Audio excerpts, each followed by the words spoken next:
Espírito Santo, com teu poder renovar. Eu quero ter a vitória. Vem me purificar. Vem guiar o teu povo e convencer corações, para consolar os cansados e libertar das prisões. Vem Espírito Santo, faz morada em mim, traz mais vida pra vida e me batiza, enfim, para testemunhar, anunciar os teus dons e teus frutos fluírem de mim. Plenitude de ti é o que eu busco ter. Outra vez vou rogar para ti. Vem Espírito, vem Espírito,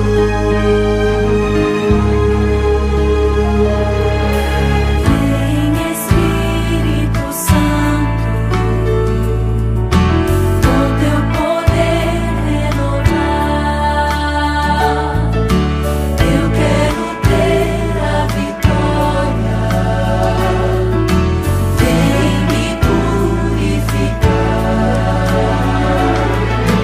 Vem guiar o teu povo e convencer corações, para consolar os cansados e libertar das prisões. Vem Espírito Santo, faz morada em mim,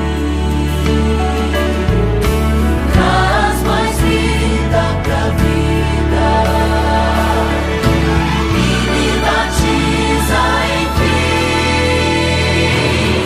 para testemunhar, para usar os teus dons e teus frutos fluírem de mim. Plenitude de ti é o que eu busco ter. Outra vez vou rogar para ti. Vem Espírito, vem Espírito, vem Espírito, vem Espírito.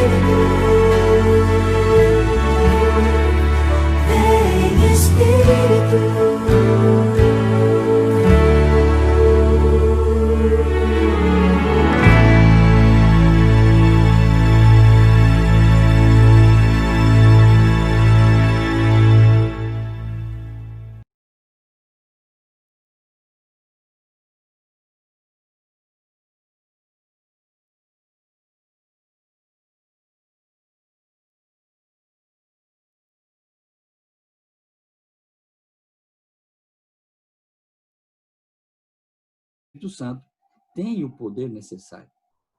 Como nós lemos, o Espírito Santo é o administrador da Igreja de Deus na Terra. Ele age como presidente, como líder da igreja. Aqui vemos, por exemplo, no livro de Atos 13, que acabamos de ler, ele fala assim: Paulo vai pregar para os gentios. Separou Barnabé para acompanhá-lo. E cada um dos discípulos ele deu uma missão. Já foi dito que o Espírito Santo tem sua casa e seu escritório na igreja. Embora Jesus estivesse falando das pessoas, ele possivelmente também pensasse na igreja e dizer: se alguém me ama, amará minha palavra, e meu Pai o amará. E viremos para ele e faremos nele morada. João capítulo 14, verso 23. Faremos morada de quem? O Pai, o Filho e o Espírito Santo. Através do representante legal, que é o Espírito Santo, o Pai e o Filho vêm morar conosco. Imagina. O livro de Atos retrata o Espírito Santo como alguém que preside a igreja lá no seu início.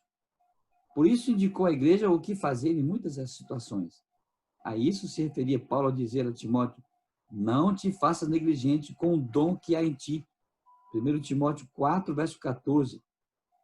Não te faças negligente com o dom que há em ti, o qual foi concedido mediante a profecia. Com a imposição de mãos dos presbíteros, estava ungindo o Timóteo para a pregação do evangelho. Então, devia ser você usar os seus dons. O mesmo poder que susteve aos patriarcas, Caleb e Josué, deu fé e coragem à eficiência dos discípulos, dos apóstolos. E isso tem sido, de maneira bem clara, sucessivamente, a obra magnífica do Espírito Santo. E ainda hoje, Deus está falando com sua igreja para tornar conhecidos os propósitos de Deus na terra. Todas as vezes que eu tenho tomado decisões na minha vida, eu tenho orado, tenho buscado a Deus para que o Espírito Santo mostre o caminho certo. Apresente alguma evidência de que esse é o caminho que eu tenho que tomar. Por exemplo, antes de me casar, eu gastei uns 2, 3 meses orando para que Deus me mostrasse se era aquilo mesmo. Porque a gente vê agora, a gente não vê no futuro, e Deus conhece o futuro antes de acontecer. Por isso, nós temos cada coisa, no trabalho, no casamento, no relacionamento, ter a direção do Espírito Santo. Quando eu vou ter que pregar na igreja, eu tenho que ser orientado pelo Espírito Santo, para que eu possa falar aquilo que vai atender as necessidades da igreja.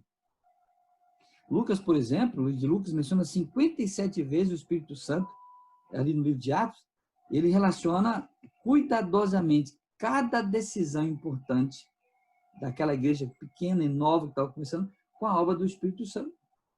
Né? Então, uma vez eu me lembro de um pastor que foi transferido de um lugar para o outro. Ele disse, o pastor Pedrosa, assim, eu fui transferido 11 vezes. Uma única vez que eu pedi para ir para um lugar, porque aquilo era bom para mim, foi a única vez que eu senti que as coisas não foram bem. Os discípulos ficaram esperando o Espírito Santo para iniciar a pregação. Ele atuou em cada novo grupo de crentes. Atos capítulo 4, 32, nos judeus, os samaritanos, Atos capítulo 8, verso 17, lá nos gentios, Atos capítulo 10, 44, com Cornélio. Então o Espírito Santo foi mostrando para o discípulo, pregue aqui, fale com fulano, fale com ciclano, e assim por diante. E alguns dos discípulos de João Batista, em Atos capítulo 19, verso 16. Se aqui estou, foi a indicação do Espírito Santo. O Espírito Santo fala assim, faça, fala. E nós precisamos desta pessoa especial, maravilhosa, o Deus Espírito Santo, hoje, conduzindo a nossa mente. Ele fala aos nossos ouvidos. Ele enviou, por exemplo, Filipe ao deserto, ao encontro do etíope, aquele eunuco. Diz, vai por ali, que tem alguém que está esperando você. E foi nisso que eunuco foi batizado por Filipe. Né? Então, queridos, a igreja nunca necessitou tão seriamente como hoje da presença do Espírito Santo, da direção do Espírito Santo. Nós temos que ter cuidado, às vezes pensar que é a nossa cabeça que está pensando, ou é o Espírito Santo que está falando conosco. Para isso, nós temos a Bíblia Sagrada, nós temos o poder de Deus à nossa disposição. O Espírito Santo é a fonte de poder da igreja, dos membros individualmente. O poder que caracterizou a vinda do Espírito Santo no Pentecoste é o mesmo que necessitamos hoje. O Espírito Santo guarda nosso pedido, ele aguarda nosso pedido, nossa solicitação. Quando você ora, Senhor, dirija a minha vida, qual caminho tenho que tomar? Ele vai dizer. Vamos ao livro de Atos, capítulo 1. Bem, o primeiro capítulo de Atos. Até alguns dizem assim, o nome do livro é chamado Atos dos Apóstolos. Mas alguém já disse assim, pastor, por que não colocar Atos do Espírito Santo? Porque os apóstolos foram dirigidos pelo Espírito Santo, e as ações do Espírito Santo. Atos, capítulo 1, o verso 8, diz assim, mas recebereis poder ao descer sobre vós o Espírito Santo, e sereis minhas testemunhas, tanto em Jerusalém como em toda a Judéia e Samaria e até os confins da terra. Queridos amigos, que maravilha. Diz assim, recebereis o poder do Espírito Santo. E ele vai então dar força para testemunhar. Queridos, se não tivermos o poder do Espírito Santo, nós não podemos testemunhar, não podemos falar, não temos coragem. Temos coragem de falar do Flamengo, coragem de falar de futebol, de política, mas falar de Deus para uma pessoa que não tem relacionamento sério com ele, nós temos que ter o poder do Espírito Santo. Só ele vai nos capacitar. Paulo escreveu no Evangelho de que Atos, em Romanos capítulo 1, verso 16. Vamos lá. Romanos, aqui, bem no primeiro capítulo do livro de Romanos, bem pertinho de Atos, capítulo 1, o verso 16. O que é o Evangelho? Né? Atos 1, verso 16, Romanos 1, verso 16. Diz assim, pois não me envergonho do Evangelho, porque é o poder de Deus para a salvação de todo aquele que crê, primeiro do judeu e depois também do grego. Percebe? Então o Evangelho tem que se alcançar a muitas pessoas. O Evangelho é o poder de Deus. O Evangelho não é só boas novas, ele é aquele poder que transforma corações. Não é uma mera operação camuflada, não. Ele está nas ruas, declara abertamente a todas as pessoas que encontrem com Jesus, que aceitam o Salvador. Quando você abre a boca para falar em nome de Deus, se o Espírito Santo está dirigindo sua vida, vai sair a palavra de Deus. Há várias palavras gregas quando se fala assim em poder. Né? Uma delas é kratos, a qual pode incluir a força física. A outra é exousia. A pronúncia é mais ou menos exousia, que implica autoridade para governar.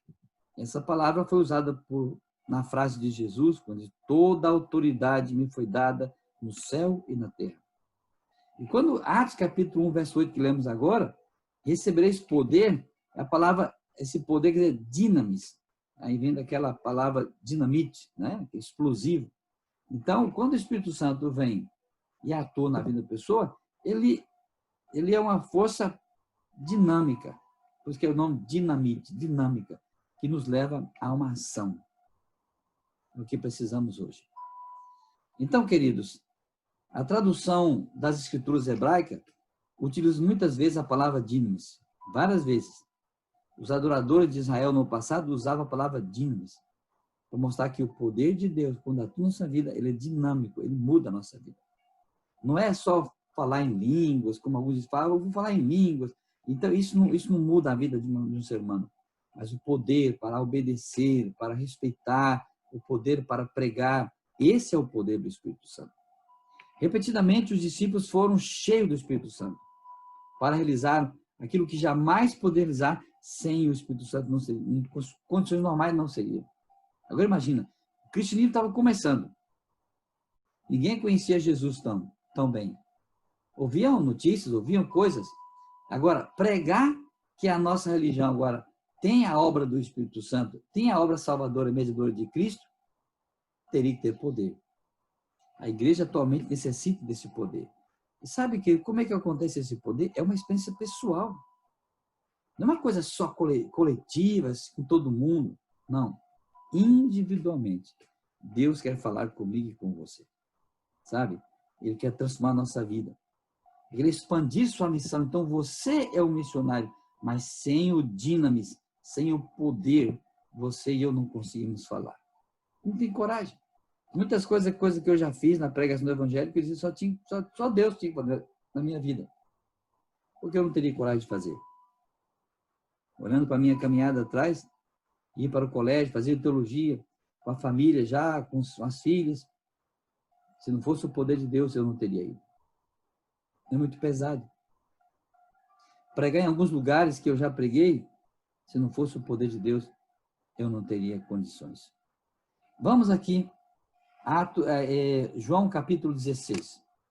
Vem aí, João, o livro de João, apóstolo João. E aqui Jesus então fala a respeito desta obra magnífica do Espírito Santo. Capítulo 16. O verso 12 para frente. Diz assim: tenho ainda muito que vos dizer, mas vós não podeis suportar agora. Quando vier, porém, o Espírito da verdade, ele vos guiará toda a verdade, porque não falará por si mesmo, mas dirá tudo o que tiver ouvido e vos anunciará as coisas que hão de vir. Ele me glorificará, porque há de receber do que é meu, e há de anunciar tudo quanto o Pai tem é meu.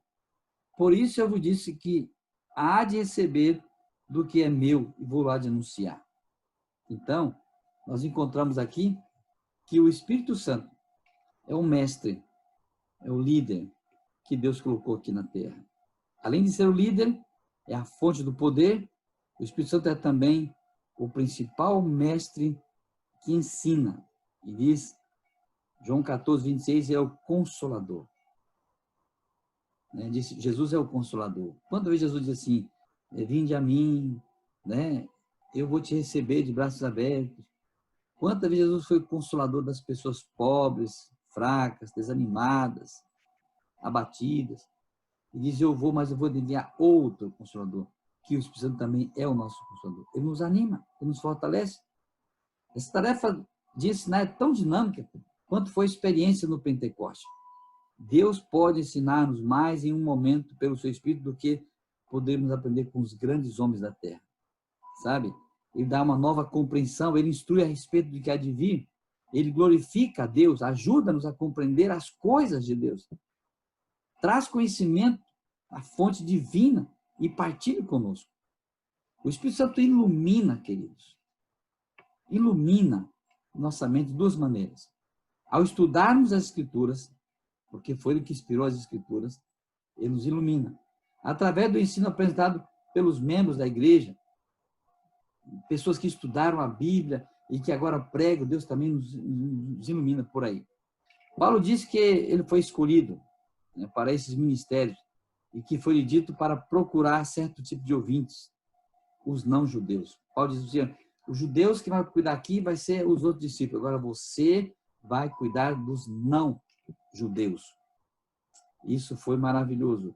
Se não fosse Paulo desbarrando as barreiras, né, as dificuldades de outros estados, outros países, a mensagem não tinha alcançado nosso coração, mas Deus deu poder àquele homem. O Espírito Santo distribui, queridos, dons para cada um. 1 Coríntios, capítulo 12. 1 Coríntios, no capítulo 12, a gente encontra aqui, por exemplo, olha o que diz aqui. A respeito dos dons espirituais, não quero, irmãos, sejais ignorantes. Ou seja, né? Aí diz o 12, verso 11. E ele diz aqui, verso 11. Diz aqui, mas um só e o mesmo Espírito realiza todas estas coisas, distribuindo cada um, como lhe apraz, a cada um individualmente. Então, um é o Espírito Santo. Ele distribui a cada pessoa o seu dom. Existem dons naturais e dons adquiridos. Alguns nós temos facilidade desde pequeno de usar, são dons naturais. E alguns usam esses dons naturais de cantar, de falar, para as coisas do mundo. Um cantor, por exemplo, que desde pequeno gosta de cantar, poderia louvar a Deus, mas vai cantar as músicas do mundo. E deve ser usado isso. Agora, esses dons naturais podem ser transformados em dons espirituais, conduzidos pelo Espírito Santo. E há dons de pessoas que nunca, dons adquiridos, nunca fez isso, mas foi estudar, foi se preparar, foi entender, e aí começou então a agir. Isso são os dons adquiridos, que o Espírito Santo também conduz. As pessoas, em geral, têm diferentes ideias sobre como alguém recebe os seus dons espirituais. Algumas acham que a igreja é quem decide a respeito disso. E nós, como pastores, como líderes, temos que ter muita sabedoria divina para indicar pessoas para funções, um para cantar, outro para pregar, outro para cuidar da recepção, outro para cuidar dos pobres, dos necessitados. Tem que olhar os dons da pessoa. Não adianta colocar uma pessoa que tem um dom para uma coisa, dizendo para outra. E nós temos que observar o que é que o Espírito Santo está separando para as pessoas. Por exemplo, desde pequeno, Meu pai, na visão dele, queria que eu fosse bancário, que eu trabalhasse com banco, com dinheiro. E eu, nunca foi na minha mente isso. Na minha mente dizia que eu deveria trabalhar para Deus. Achava difícil fazer isso, mas era o que Deus estava me dizendo. E hoje, já mais de 35 anos executando o ministério do Senhor. Então, queridos, agora, quando recebemos os dons espirituais, nós somos responsáveis por eles. Deus vai pedir conta de cada dom que Ele deu. Vou perguntar para você, o que é que você tem feito? Eu te ensinei, eu te dei um desejo, um coração de você cuidar dos pobres. Você tem cuidado dos pobres? Eu te dei o dom de administrar as coisas de Deus. Você tem administrado as coisas de Deus? Eu lhe dei o dom, a capacidade de falar, de influenciar outras pessoas. Eu pergunto, você tem influenciado essas pessoas para o bem? Para Deus? Para o reino de Deus? Então, Deus vai perguntar a cada um de nós, o que nós temos feito com nossos dons? Queridos, o que Deus dá é de graça. Mas Deus dá de graça com um propósito. Deus não dá o dom sem propósito. Foi por isso que eu escrevi o meu livro, e eu vou mostrar aqui para você. Por exemplo, esse livro aqui. Uma vida com um propósito. Foi o que eu entendi. Deus tinha um plano na minha vida. O Espírito Santo mostrou qual o caminho tem que seguir. Aí eu conto aqui neste livro a minha trajetória. Quer dizer, Deus tem um plano. Deus não vai dar para você um bem. Para quê? Com que propósito? Cada bênção do Espírito Santo tem um propósito definido. Por isso, queridos, entender isto é a chave da questão. É um caráter cristão, uma vida transformada pelo poder do Espírito Santo e dirigida pelo poder do Espírito Santo. A igreja deve ser um organismo que realiza a obra do reino de Deus, organizando dons, seus ministérios, preparando pessoas, delegando responsabilidade e autoridades para administrar coletivamente todos os dons. Um braço tem mãos, tem dedos, um corpo tem ouvido, tem nariz, tem olho, tem boca, cada um com um propósito. Imagina se o olho não quisesse ser ouvido, de ouvido. Não, Deus já falou cada um. Então, sim, nós temos que aceitar os dons nossos e os dons dos outros. Quem diz isso? É o Espírito Santo. Existe aqui até alguns testes para a gente descobrir qual é o nosso dom, né? É o Espírito Santo. E o Espírito Santo concede isso a nós. O Espírito Santo é o superintendente da igreja na terra. Ele é a fonte do poder. Concede dons e anda instruindo toda a igreja. Há tempo, e hoje é o tempo, de crer na obra do Espírito Santo. De nos colocarmos como instrumento em suas mãos. O que você vai dizer? Senhor, o que queres que eu faça? Quando você olha para Isaías, o profeta, quando Deus tocou nos seus lábios, purificou a sua vida, quando Deus transformou seu coração, aí ele fez aquela pergunta para Deus, Senhor, eis-me aqui, envia-me, o que queres que eu faça? Se você já foi transformado pelo Espírito Santo, se você sente que Deus tem mudado o seu coração, o seu pensamento, a pergunta sua é, Senhor, o que queres que eu faça? Eu tenho várias vontades na minha vida, mas eu tenho orado e falado, Senhor, o que queres que eu faça? Que eu vou para a direita ou que eu vou para a esquerda? Eu quero seguir a tua orientação. Finalmente, o Espírito Santo dirige a igreja, ele toma decisões, ele delega as responsabilidades, ele é a fonte de todo o poder, ele é o Dinamis, ele é o Kratos, ele é a Exousia, ele é o poder de transformar, ele é o mestre, ele distribui dons, e quando o Senhor da igreja vai perguntar se você o usou corretamente, você desenvolveu os seus dons? Amigo, não guarde o dom que Deus lhe deu debaixo do tapete. Use ele. Peça o poder do Espírito Santo e ele vai fazer em você uma obra maravilhosa. Eu quero orar por você nesse momento. Nós vamos orar para que Deus nos capacite a viver uma vida santa e agradável diante do Senhor. Vamos orar? Pai querido, muito obrigado por esta manhã, por essa pequena reflexão sobre a obra diretora do Espírito Santo. Que nesta manhã, Pai, o Senhor esteja abençoando nossos amigos que estão nos ouvindo e nos vendo neste momento. onde ele estiver na sua casa, ele possa pedir ao Senhor que o use de alguma maneira com seus dons. Que o teu filho, nesta manhã, possa receber o poder não de comprar uma casa, não poder viajar, mas poder para executar a tua obra. Coragem, fé, determinação. Em meio a esse mundo de crise, nós sabemos qual é o nosso caminho. Não temos medo, porque o Espírito Santo está na direção de tudo. Toma-se o nosso coração, nós te louvamos e nós te agradecemos, em nome de Jesus.